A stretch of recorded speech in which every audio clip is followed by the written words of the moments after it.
A day in my life as a content creator ay Mama Sara. Ito nga pala ngayong araw, ako nga pala ay sinipag mag-treadmill. Oo, magte-treadmill ako kasi desidido na ako magpapayat. Hala, totoo ba? Ito nga, kumuha na nga rin ako ng damit at magpapalit na nga rin ako. Ano, tara? Fast forward, eto nga, nakapagpalit na nga rin ako ng damit. Magsusuot na nga lang din ako dyan ng Hati Diary para naman maliitig na yung tiyan ko. Oo, kung gusto nyo rin ito, mga mi, ilalagay ko nga pala dyan sa comment section and sa yellow basket. Hindi na nga mawawala ang pag-promote. Ay! At pagkatapos niya na ito nga pala, magsusuklay na nga rin din ako dahil bulbuhol nga yung buhok ko at magpupuyod na nga rin ako para hindi masyadong mainit at sagabal. Magagamit ko na rin yung treadmill at hindi na nga rin siya magiging display dahil araw-araw ko na yung gagamitin. Oo, kahit malaki bayaran sa kuryente, hala siya. Kahit malaki bayaran sa kuryente, pumayat lang ano, hala, hindi ganon. Pero nga, nagsusuot na nga rin ako ng medyas, bala ko nga sana magsapatos, kaso sabi ko, wag na, baka mahirapan ako sa pagtakbo. Takbo talaga, hindi sa pag-treadmill. At pagkatapos ko magsuot ng medyas, eto nga, nag-sexy-sexyhan nga lang din ako dyan sa may camera. Hala, maumay kayo. Feeling ko sexy ako dito sa suot kong Hati Diary. Kaya ano pa iniintay nyo? Check out na!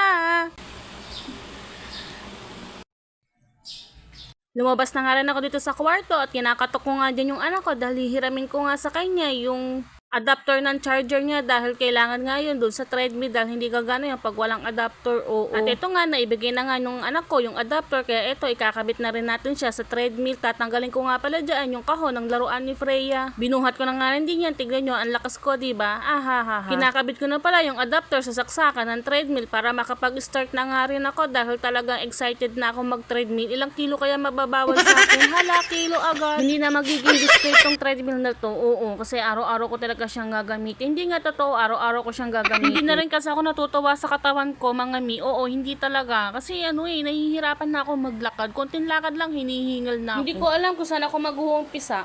Gusto ko talagang ibalik yung dati kong katawan na malakat rin na halili ang katawan. Hala, hindi. O, subukan mo kumontra po. Pumpiyangin yung ulo mo. Hala, joke lang. Fast forward, ito nga, huminto na nga rin ako sa pag-treadmill dahil naka 30 minutes na nga rin ako dahil ako nga ay napapagod na, masakit yung binti ko. Kaya ito, tamang pakit na nga lang din ako dito sa salamin. Akala mo taga is sexy. Hoy, hindi!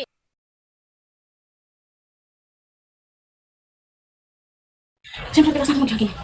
Magbabis naman tayo. Para double yung natin, di ba?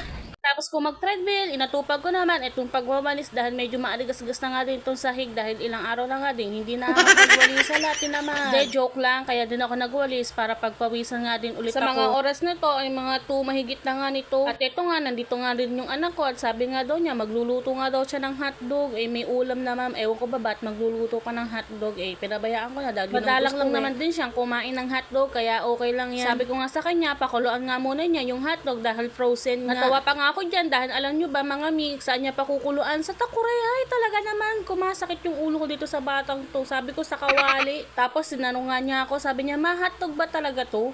Sabi ko sa kanya, oh, hotdog niya, tignan mo, itsura na lang hotdog, hindi pa alam. Ay talaga naman, makukotongan mo ulo. Totoo lang mga mi, nagarote ko yung anak ko kanina pagkadating niya. Paano kinakausap niya ako? Hindi ko maintindihan yung sinasabi niya kasi Bisaya nga daw, Bisaya. Hindi naman ako Bisaya. Paano ko maintindihan yung sinasabi niya? Yung palang sinasabi niyang Bisaya, siya daw nabasa ng ulan. Sabi ko, bakit ka nabasa ng ulan? May dala ka naman payong. Malakas daw yung ulan. Sabi ko, kahit na may payong ka, ba't mababasa ka?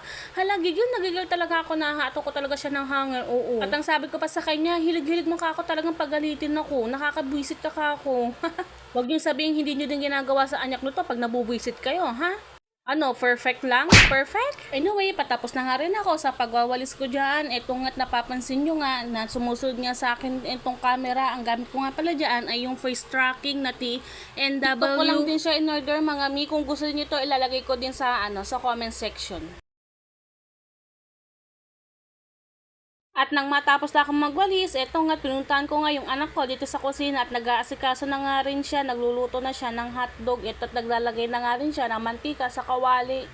Rin niya sa kawali yung hotdog. Eto nga, takot na takot nga. Akala mo talansik lang ng mantika akala mo 3 pirasong hotdog nga pala yung kanyang piprito niya. Sabi ko sa kanya, bakit 3 yung pinirito niya? Mauubos ba niya yan? Sabi niya, oo daw, mauubos daw niya. Ay, talaga ba?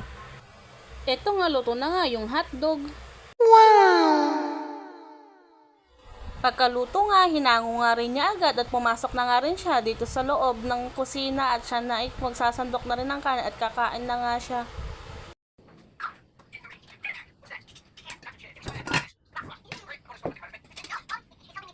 O siya, hanggang dito na lang. Bye-bye!